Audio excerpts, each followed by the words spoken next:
wahdahu la syarikalah wa asyhadu anna Muhammadan abduhu wa rasuluhu la nabiyya ba'dah.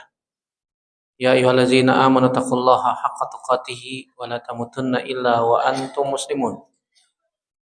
Amma ba'du.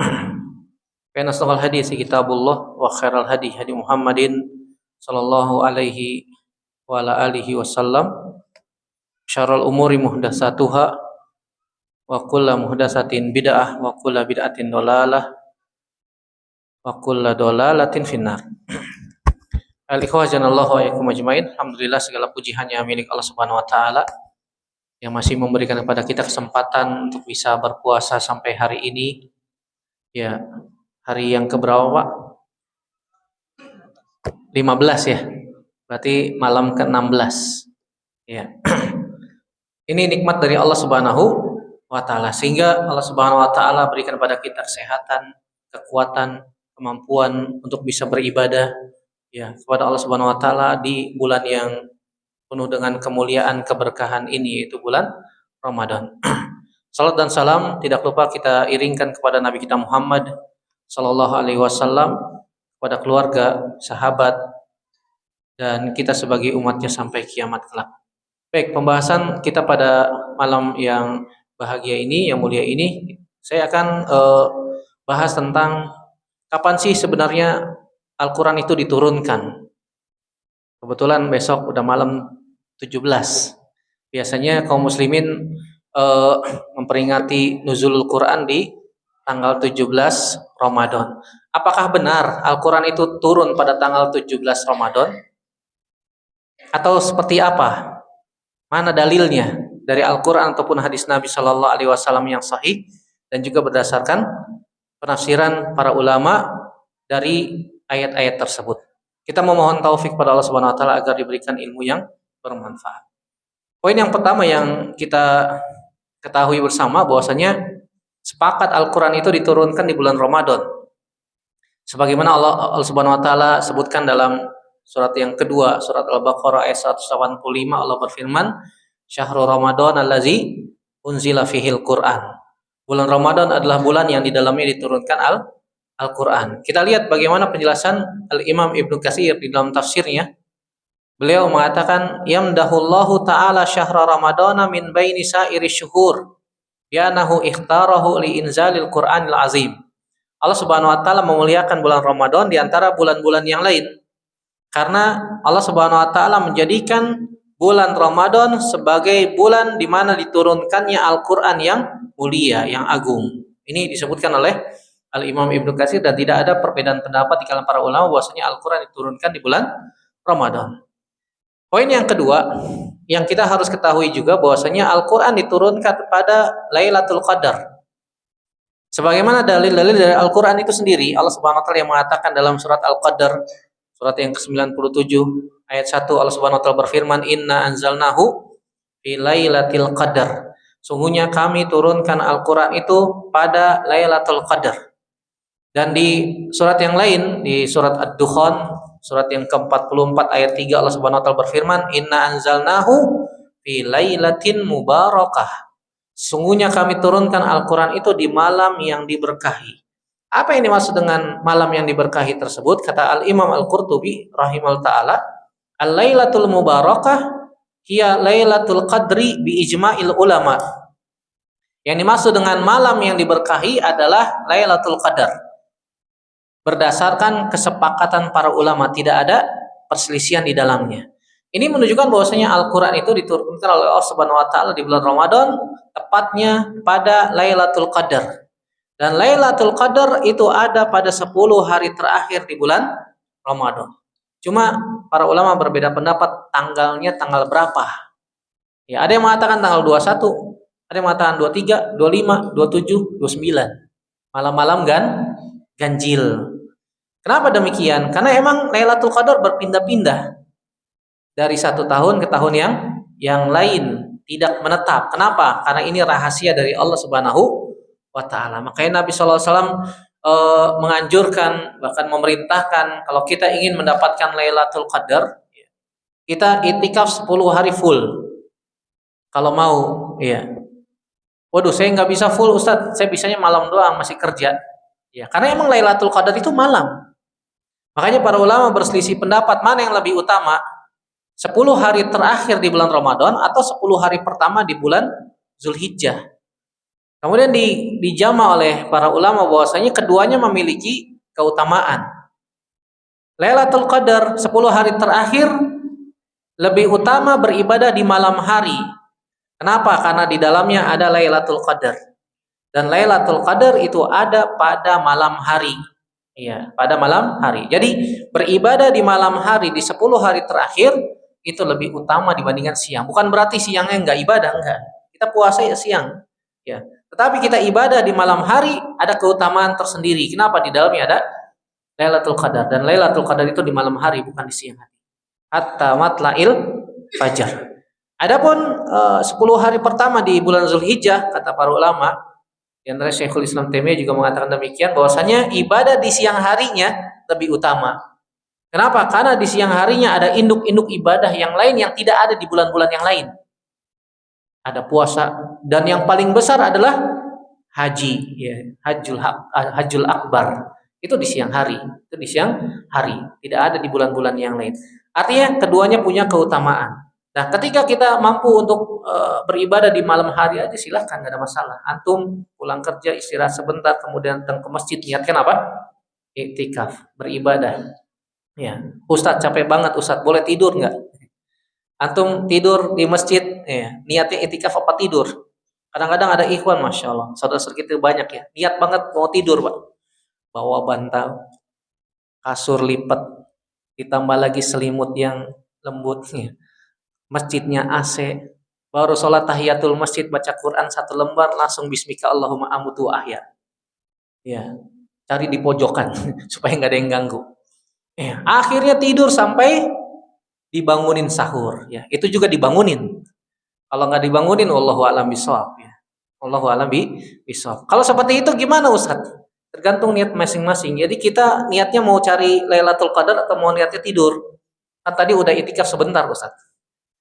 Salat tahiyatul masjid sama baca Quran sama doa sebentar. Ya, kita memohon kepada Allah semoga Allah berikan Lailatul Qadar kepada kita semua ya. Kemudian poin yang ketiga, bagaimana sih cara turunnya Al-Qur'an? Disebutkan oleh para ulama. Di antaranya Abdullah bin Abbas radhiyallahu taala anhuma. Beliau mengatakan, dan ini disebutkan oleh Al-Imam At-Tabari dalam tafsirnya, kata Abdullah bin Abbas radhiyallahu taala anhuma, unzilal Qur'anu jumlatan wahidatan ila sama'id dunya fi lailatul qadri. Tsumma nazala ba'da zalika fi 20 sanah. Al-Qur'an diturunkan oleh Allah Subhanahu wa taala sekaligus pada Lailatul Qadar. Kemudian setelah itu diturunkan secara bertahap, ya, secara berangsur selama 23 tahun. Karena Nabi Shallallahu alaihi wasallam berdakwah di Mekah berapa tahun? 13 tahun, dan di Madinah 10 tahun. Jadi totalnya 23 tahun. Jadi tahap pertama Al-Qur'an turun dari Lauhul Mahfuz ke langit dunia. Kemudian setelah itu dari langit dunia turun kepada Nabi Muhammad SAW secara berangsur selama 23 tahun sesuai dengan kejadian-kejadian ketika itu. Ketika Nabi SAW berdakwah. Jadi ini cara Al-Qur'an diturunkan. Adapun wahyu yang pertama kali turun kepada Nabi sebagaimana kata Aisyah radhiyallahu taala anha, ya, awwalu ma budi abihi Rasulullah SAW minal wahyi ar-ru'ya as-salihah. Permulaan wahyu yang diterima Nabi Shallallahu alaihi wasallam adalah berupa mimpi yang benar, mimpi yang sahih, ya. Dan mimpi para nabi adalah wahyu. Kalau kita mimpi gimana, Ustaz? Disebutkan oleh para ulama di atas Syekh Muhammad bin Shalih rahimahullah, kalau ada seorang beriman, seorang mukmin bermimpi 3 malam berturut-turut dengan mimpi yang sama, bisa jadi itu adalah ilham. Boleh dilakukan nggak, Ustaz? Ya. Ini yang jadi pertanyaan. Boleh dilakukan nggak, Ustaz? Maka lihat amalannya dulu. Apakah bertentangan dengan syariat atau tidak? Kalau bertentangan dengan syariat maka nggak boleh. Contoh, Ustaz, saya mimpi 3 malam berturut-turut saya menyembelih anak saya seperti Nabi Ibrahim. Emangnya ente Nabi Ibrahim? Dilakukan nggak, Pak? Ya, janganlah anak sendiri disembelih, kan begitu. Itu waswas syaitan namanya. Anda ini seperti Nabi Ibrahim, diperintahkan untuk menyembelih anak Anda sendiri. Kebetulan nama anak Anda adalah Ismail kan gitu. Iya, Eko Abu Ismail. Iya. Jangan, ini bertentangan dengan syariat. Itu nabi. Kalau kita ya, nabi bukan orang soleh Senin Kamis, ya, wallahu a'lam bishawab. Ya. Maka barometernya, tolak ukurnya adalah syariat. Disyariatkan atau tidak. Contoh yang lain, kalau misalnya ada orang yang, Ustadz saya mimpi 3 malam berturut-turut supaya saya puasa Senin Kamis terus. Lakukan nggak Pak? Kenapa lakukan? Disyariatkan, ya. Boleh, silakan puasa Senin Kamis, ya. Itu ilham, ilham. Ya, Nabi Shallallahu Alaihi Wasallam ketika bermimpi, maka itu adalah wahyu dari Allah Subhanahu Wa Taala. Nah, ketika di Gua Hiro, Nabi Shallallahu Alaihi Wasallam bertahanus di bulan Ramadan, waktu itu bertepatan dengan bulan Ramadan. Kemudian Nabi Shallallahu Alaihi Wasallam didatangi oleh malaikat Jibril dalam wujud aslinya. Kemudian Nabi Shallallahu Alaihi Wasallam diperintahkan untuk membaca Iqra. Nabi mengatakan ma'ana biqari.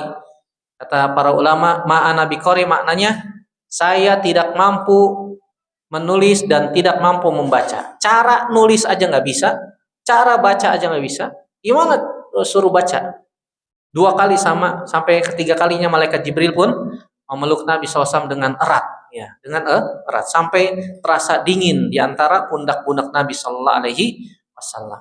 Kemudian baru diturunkan surat Al-Alaq 1 sampai 5. Kalau misalnya ditanya, ya, tepatnya kapan Ustaz diturunkan Al-Quran? Karena di masyarakat populer tanggal 17 Ramadan. Maka disebutkan oleh para ulama, diantaranya Al-Imam Ibnu Hajar Al-Asqalani rahimahullah ta'ala dalam Fathul Bari. Beliau mengatakan lam yathbut fi ta'ini lailati nuzulil Qur'ani hadisun sahihun. Tidak ada hadis yang sahih yang secara tegas menjelaskan tentang tanggal turunnya Al-Quran. Ini sebutkan oleh beliau dalam Fathul Bari. Artinya sebagian besar ulama mengatakan, bahkan bukan sebagian besar lagi, hampir mayoritas ulama mengatakan bahwasanya Al-Quran itu bukan diturunkan tanggal 17 Ramadan.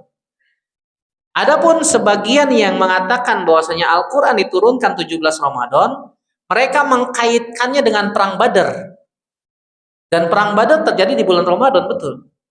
Tapi apakah hal itu ketika itu diturunkan Al-Quran kepada Nabi Shallallahu Alaihi Wasallam?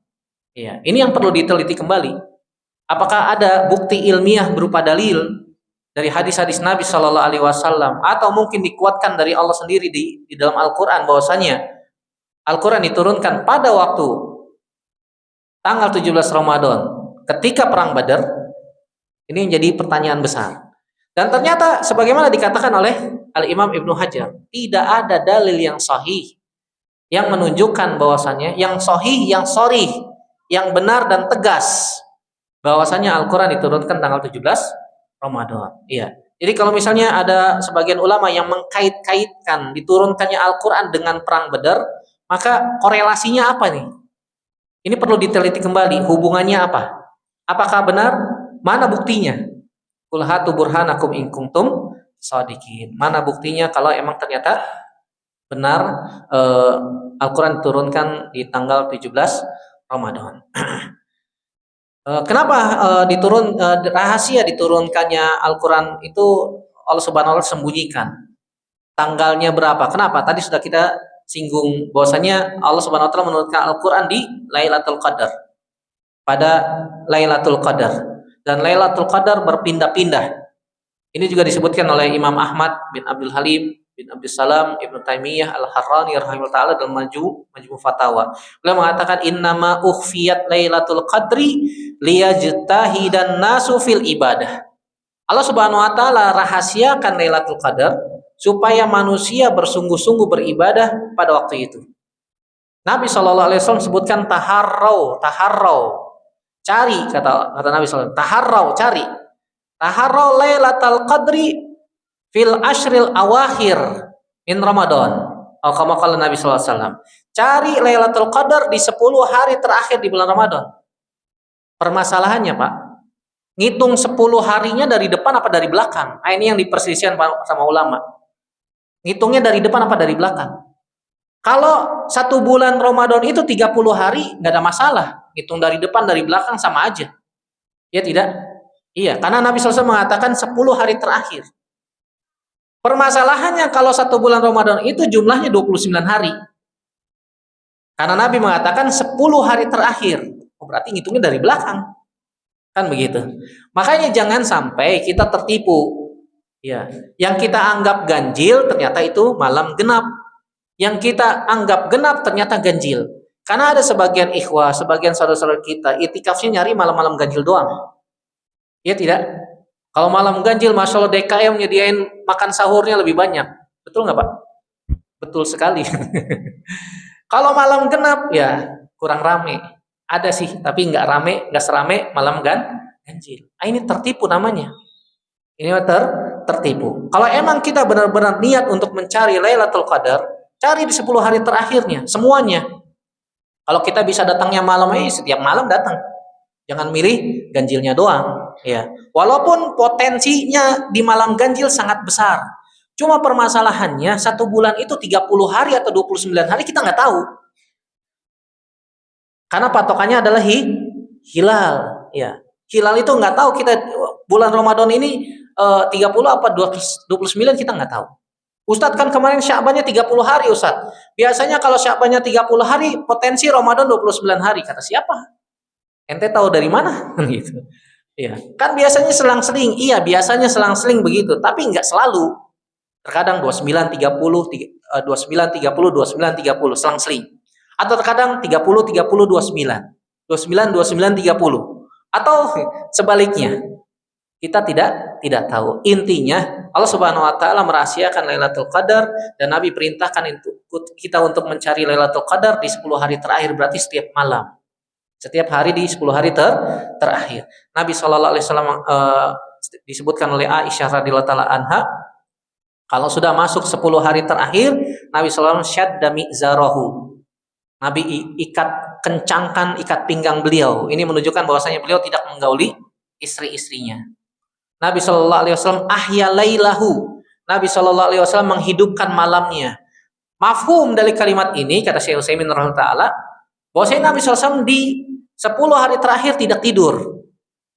Karena kalimat ahya lailahu, Nabi SAW menghidupkan malamnya. Berarti kan kalau tidur mati. Ya tidak? Tidur itu mati. Kata Nabi SAW, an-naumu akhul maut. Tidur itu saudaranya mati. Apa sisi kemiripannya? Karena saudara itu biasanya kan ada yang mirip. Si A, saudara si B, ada yang miripnya, wajahnya mirip. Kenapa? Saudara, kan begitu. Mati sama tidur, sisi kemiripannya apa Ustaz? Ya. Sisi kemiripannya kata para ulama, sama-sama diangkat ruhnya oleh Allah Subhanahu wa taala. Kalau tidur sebagian ruhnya diangkat oleh Allah Subhanahu wa taala, kalau mati beneran diangkat ruhnya semuanya. Iya. Kalau mati suri gimana Ustaz? Ya, ada nggak mati suri Pak? Ya, saya nggak tahu mati suri itu ada atau tidak ya. Yang pasti butuh dalil. Ya, mati suri. Kalau orang mati suri gimana Ustaz? Ya, ada kemungkinan dia ditidurkan sama Allah Subhanahu wa taala. Ada orang tidur selama sepekan, Pak. Nggak mati, nggak koma, nggak pingsan, tidur. Tapi harus masuk rumah sakit karena harus diinfus. Kalau nggak diinfus mati karena nggak makan. Dan dia tidur, benar-benar tidur, bukan sakit, bukan koma. Ya, emang tidur. Dokter pun mengatakan ini nggak sakit apa-apa ini. Dia tidur. Seperti ada kisah yang Allah Subhanahu wa taala tidurkan pemuda di gua berapa tahun? 300 tahun. Bayangin 300 tahun tidur. Tubuhnya dibolak-balikan sama Allah Subhanahu wa taala supaya jasadnya tidak dimakan tanah. Kalau dia tetap di satu posisi, ya, posisi yang terkena tanah langsung bisa hancur. Dimakan oleh binatang-binatang yang ada di dalam tanah. Tapi Allah Subhanahu wa taala bolak-balikan ya, selama 300 tahun lebih, bayangin. Tidur, nggak sakit. Nabi Isa alaihissalam juga ditidurkan sama Allah Subhanahu wa taala. Ya. Artinya kita jadi ngomongin tidur ya. Ya. Kalau misalnya dia tidur di masjid gimana Ustaz? Ya, dia tidur di masjid. Apakah dia dihitung ibadah juga Ustaz? Ya. Maka kalau dia niatkan untuk supaya tidurnya itu untuk mengembalikan stamina dia untuk bisa beribadah di malam tersebut, di 10 hari terakhir di bulan Ramadan, maka berpahala. Tapi kalau niatnya tidur-tidur biasa aja, ya tidak ada niat untuk supaya semangatnya tumbuh lagi ketika dia untuk beribadah, maka ya segala amalnya tergantung niatnya. Innamal a'malu binniyat. Kemudian para ulama juga menjelaskan bahwasannya Al-Qur'an itu turun dalam beberapa tahapan secara garis besar. Secara garis besar. Sebagaimana dikatakan oleh Imam Ibnu Katsir, lil Qur'ani nuzulun jumlatan wahidatan wa nuzulun mufarraqan. Al-Quran itu punya dua bentuk turunnya. Yang pertama turun sekaligus dan yang kedua turun secara berangsur-angsur. Tapi yang pertama Al-Quran tuh berada di Lauhul Mahfuz, di atas langit yang ketujuh. Ya, dan Lauhul Mahfuz tidak ada yang tahu kecuali Allah Subhanahu wa taala. Sebagaimana Allah mengatakan bal huwa Qur'anun Majid fi lauhin mahfuz. Allah Subhanahu wa taala menjelaskan bahwasanya Al-Qur'an yang dibaca itu ada di Lauhul Mahfuz, tersimpan. Sebagaimana dikatakan oleh Imam Al-Qurtubi, beliau mengatakan Allahul Mahfuz huwa kitabun indallahi hufiza fihil Qur'an. Lauhul Mahfuz itu adalah kitab di sisi Allah yang di dalamnya Al-Qur'an terjaga. Apa yang ada di Lauhul Mahfuz tidak ada yang tahu kecuali Allah Subhanahu wa taala saja. Di situ ada catatan takdir makhluk. Semuanya sampai hari kiamat. Sampai malaikat Jibril pun nggak dikasih tahu sama Allah Subhanahu wa taala. Adapun malaikat pencatat di atas langit dunia, di langit pertama, mereka hanya diberikan kisi-kisinya aja. Makanya kalau ada yang bertanya, "Ustadz, apakah doa bisa merubah takdir?" Jawabannya iya. Berarti takdir bisa berubah, Ustadz? Iya. Takdir yang di mana dulu? Kalau takdir yang di catatan malaikat yang di langit pertama, iya bisa berubah karena itu tidak baku. Adapun takdir yang ada di Lauhul Mahfuz itu baku, tidak bisa berubah. Lah, berarti ada perbedaan, Ustaz? Jawabannya tidak. Saya sering kasih contoh begini. Di Lauhul Mahfuz misalnya umur seseorang 63 tahun. Ternyata di catatan malaikat umurnya tercatat 50 tahun. Ada plusnya tapi, ada plusnya. Plus dia suka menyambung silaturahim. Karena orang yang suka menyambung silaturahim, Allah Subhanahu wa taala akan tambahkan umurnya. Sebagaimana hadis Nabi sallallahu alaihi wasallam, "Man ahabba an yuwassalahu fi rizqihi wa yunsa'alahu fi asarihi falyasil rahimah." Siapa saja yang suka agar rizkinya diperluas dan umurnya ditambah, maka hendaknya dia menyambung silaturahim. Dan yang dimaksud dengan menyambung silaturahim di sini adalah menyambung silaturahim yang tadinya putus. Biasa saudara ya, Pak, ada perselisihan, apalagi masalah waris. Ya. Yang namanya saudara bisa jadi musuh, bahkan ada yang saling bunuh, saudara kandung. Ternyata dicek warisannya cuma sepetak tanah kecil. Iya. Nggak nyampe 100 juta. Sampai saling bunuh. Hartanya yang banyak aja sampai miliaran, nggak sampai bunuh-bunuhan. Kan begitu. Subhanallah. Ini dunia, hati-hati. Ketika silaturahim terputus, dia berusaha untuk menyambungnya. Itu hakikat silaturahim yang dijanjikan oleh Nabi Shallallahu Alaihi Wasallam. Kemudian Al-Quran diturunkan sekaligus ke langit dunia. Ini dijelaskan oleh para ulama bahwasanya Al-Quran diturunkan dari Lauhul Mahfuz ke langit dunia sekali pada Lailatul Qadar, sebagaimana tadi sudah kita singgung. Dan para sahabat juga menyebutkan demikian, diantaranya Abdullah bin Abbas radhiyallahu taala anhuma, unzilal Qur'anu jumlatan wahidatan ila sama'id dunya fi Lailatul Qadar. Kemudian tahapan yang ketiga, Al-Qur'an diturunkan ke Baitul Izzah di langit dunia. Ya, ada disebut Baitul Izzah seperti yang disebutkan oleh Imam Ibnu Katsir menjelaskan. Beliau mengatakan unzila ila baitil izzati fis sama'id dunya. Setelah itu Allah Subhanahu wa taala turunkan Al-Qur'an ke Baitul Izzah yang ada di langit dunia. Kemudian yang keempat baru diturunkan secara bertahap kepada Nabi selama 23 tahun. Ya, seperti yang disebutkan oleh Imam Al-Zarkashi di dalam kitab Al-Burhan fi Ulumil Quran, beliau mengatakan nazalal Qur'anu munajjaman fi salasin wa ishrina sanah. Al-Quran diturunkan secara bertahap selama 23 tahun. Wahyu yang pertama diterima oleh Nabi di Gua Hiro, ya, berupa surat Iqra.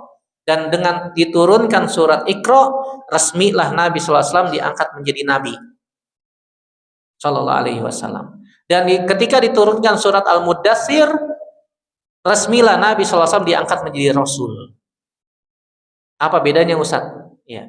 Kalau nabi, ya, nabi Allah Subhanahu wa taala utus kepada kaum yang mereka rata-rata sudah mentauhidkan Allah Subhanahu wa taala. Ini nabi. Kalau rasul biasanya diutus sama Allah Subhanahu wa taala kepada kaum yang mereka menyekutukan Allah. Para nabi semuanya diutus kepada Allah Subhanahu wa taala, mereka berdakwah iya. Tapi rata-rata kaumnya sudah mentauhidkan Allah. Rata-rata kaumnya mentauhidkan Allah Subhanahu wa taala, itu nabi. Adapun rasul Allah Subhanahu wa taala utus kepada kaum yang rata-rata berbuat syirik. Yang rata-rata berbuat syirik. Dan Nabi Muhammad SAW adalah seorang rasul. Kenapa demikian? Karena diutus kepada kaum yang rata-rata mereka berbuat syirik. Ada nggak ustadz yang mentauhidkan Allah pada zaman Nabi? Jawabannya ada. Mereka masih berada di atas agamanya Nabi Ibrahim alaihissalam yang dikenal dengan agama Al-Hanif. Mereka menyembah Allah Subhanahu wa taala saja dan tidak menyembah berhala. Di antaranya Abu Bakar. Abu Bakar sebelum Nabi diangkat menjadi rasul, beliau tidak pernah menyembah berhala. Begitu juga Waraqah bin Naufal, dan juga ada beberapa orang di Mekah yang mereka tidak menyembah berhala. Mereka di atas agama Nabi Ibrahim alaihissalam yang disebut dengan agama Al-Hanif. Ya. Ini menunjukkan, kata para ulama, bahwasanya sebelum Nabi diutus bukan disebut dengan masa fatrah. Masa fatrah artinya masa kekosongan, tidak ada Nabi diutus. Kalau ada orang atau manusia yang hidup pada masa fatrah, dia punya hujah di hadapan Allah karena tidak ada nabi, tidak ada kitab yang diturunkan, ya. Maka jawabannya, sebelum diutusnya Nabi sallallahu alaihi wasallam bukan masa fatrah. Kenapa demikian? Karena di negeri Syam masih banyak orang-orang Yahudi, di Madinah masih banyak orang Yahudi, di Yaman masih banyak orang Nasrani yang mereka masih di atas agama Samawi, dan mereka membaca kitab yang Allah turunkan kepada Nabi Musa dan Nabi Isa alaihi wassalatu wassalam. Ini menunjukkan bahwasanya masih ada orang-orang yang berada di atas agama Samawi yang Allah Subhanahu wa taala turunkan kepada mereka kitab dari langit. Nabi Musa Allah turunkan berupa kitab Taurat. Nabi Isa alaihissalam turunkan kepadanya kitab Injil. Artinya, kalau mau jujur, mereka ikut agama Yahudi ataupun Nasrani bisa. Dan waktu itu masih banyak agama-agama Yahudi dan Nasrani yang masih murni. Contohnya Raja Najasyi, ya, di atas agama Nasrani Nabi Isa. Ketika didakwahkan oleh Nabi tahun ke-6 Hijriah di perjanjian Hudaybiyah, beliau Najasyi menerima surat ajakan Nabi untuk masuk Islam. Adapun Raja Romawi Heraklius, beliau asalnya menerima Nabi Shallallahu Alaihi Wasallam, tapi beliau murtad lagi. Kenapa? Karena tidak enak dengan kaumnya. Akhirnya beliau simpan surat Nabi Shallallahu Alaihi Wasallam di sebuah peti, dihormati. Makanya Allah Subhanahu Wa Taala masih utuhkan Raja Romawi sampai sekarang. Adapun Raja Persia, surat dari Nabi dirobek-robek. Ya. Dia menolak mentah-mentah ajakan Nabi Shallallahu Alaihi Wasallam. Sehingga Allah Subhanahu Wa Taala robek-robek kerajaan Persia sampai sekarang pun sudah tidak ada. Sudah tidak ada. Nah, ketika diturunkan Al-Quran selama 23 tahun, periode wahyu, ada periode Makkah, ada periode Madinah. Ciri-cirinya kalau ayat-ayat yang diturunkan di Makkah, biasanya dari sisi lafaznya, biasanya ayatnya pendek-pendek, Pak. Mufassal, pendek-pendek biasanya. Surat di juz 30 itu rata-rata Makkiyah. Kenapa? Ayatnya pendek-pendek. Dan dari sisi kontennya, dari sisi isinya, biasanya berkaitan tentang tauhid, berkaitan tentang akidah, berkaitan tentang la ilaha illallah, berkaitan tentang hari kebangkitan, karena hari kebangkitan diingkari sama orang-orang kafir Quraisy. Begitu juga banyak tentang kisah-kisah Nabi dan Rasul yang diutus sebelum Nabi Muhammad sallallahu alaihi wasallam. Adapun ayat-ayat Madaniyah, biasanya ciri-cirinya ayatnya panjang-panjang. Dari sisi konten biasanya isinya tentang hukum syariat, jual beli, jihad, muamalah, hukum keluarga, dan seterusnya. Atau dari lafaznya biasanya ya ayyuhallazina amanu, itu Madaniyah. Kalau Makkah biasanya ya ayyuhan nas, wahai sekalian manusia. Ini penjelasan yang disebutkan oleh para ulama. Kalau ditanya apa hikmahnya diturunkan secara berangsur, Ustaz? Karena Allah Subhanahu wa taala mengatakan linusabbita bihi fuadak, agar kami meneguhkan hatimu, kata Allah Subhanahu wa taala. Kata Imam Ibnu Katsir, liyakuna aqwa liqalbin nabi, agar Al-Quran menetap di hati Nabi dan lebih kuat di hati beliau Shallallahu Alaihi Wasallam. Jadi kesimpulannya, Al-Quran diturunkan secara berangsur. Ya, yang pertama dari Lauhul Mahfuz ke langit dunia, Baitul Izzah. Kemudian yang kedua diturunkan sekaligus pada malam Lailatul Qadar. Kemudian yang ketiga eh, tadi ke langit dunia. Yang keempat baru dibawa oleh malaikat Jibril kepada Nabi Shallallahu Alaihi Wasallam. Dan yang kelima ya berangsur selama 23 tahun. Ya Allah Subhanahu wa taala memberikan kepada kita Al-Qur'an sebagai petunjuk. Siapa saja yang mengikuti petunjuk tersebut maka dia akan selamat. Dan siapa saja yang tidak mengikuti petunjuk tersebut maka dia akan tersesat. Intinya ya, bukan memperingatinya, bukan. Tetapi bagaimana supaya Al-Qur'an kita amalkan. Kalaupun ada yang mengamalkan ataupun bahasa kita mungkin memperingatinya, maka kita katakan itu tidak sesuai dengan sunnah Nabi Shallallahu Alaihi Wasallam. Ya, tidak sesuai dengan sunnah Nabi. Kalau seandainya itu baik, tentu saja para sahabat sudah mengamalkannya. Dari sini sudah sangat jelas bahwasanya Al-Quran itu bukan diturunkan tanggal 17 Ramadan. Semoga ya teman-teman saudara-saudara kita yang masih menganggap bahwasanya Al-Quran diturunkan tanggal 17 Ramadan, bahkan mereka sampai memperingatinya, bahkan sampai membuat acara-acara yang bahasa kita mungkin bid'ah gitu ya. Tidak ada dalilnya sama sekali dari Nabi Shallallahu Alaihi Wasallam. Yang suka buat-buat peringatan itu biasanya orang-orang Yahudi, ya, biasanya orang-orang Yahudi. Makanya mereka buat-buat peringatan di dalam agama untuk merusak agama Islam dari dalam. Allahu a'lam bishawab. Ya sampai sini pembahasan kita, semoga bermanfaat. Kalau ada yang mau diskusi, kami persilakan satu orang. Tafadhol. Wassallallahu ala nabiyina Muhammadin wa ala alihi wasallam. Nah, ada Pak? Mungkin sudah malam, Ustaz, ngantuk. Baiklah, kalau begitu semoga yang sedikit ini bisa menjadi pencerahan bagi kita semua dan menambah keilmuan serta keimanan kita terhadap Al-Quran yang Allah turunkan. Semoga Allah Subhanahu Wa Taala memberikan kepada kita taufiknya, afiat, sehat, al-afiat sampai finish di bulan Ramadan, dan semoga Allah Subhanahu Wa Taala menjadikan kita semua termasuk orang-orang yang mendapatkan Lailatul Qadar dalam keadaan beribadah. Semoga Allah Subhanahu Wa Taala juga menjadikan kita semua termasuk orang-orang yang dipanggil dari pintu Ar-Rayyan, saya mengatakan aina so'imun, mana orang-orang yang berpuasa itu, sehingga mereka dimasukkan ke dalam pintu Ar-Rayyan, dan ketika mereka masuk tidak ada yang bisa masuk kecuali orang-orang yang suka puasa. Semoga Allah Subhanahu wa taala kembali pertemukan kita, kumpulkan kita semua dengan keluarga kita di surganya kelak. Amin ya rabbal alamin. Demikian, terima kasih atas atensinya. Kita tutup dengan doa kafaratul majlis. Subhanaka Allahumma bihamdik, asyhadu an la ilaha illa anta, astaghfiruka wa atubu ilaik. Wassalamualaikum warahmatullahi wabarakatuh.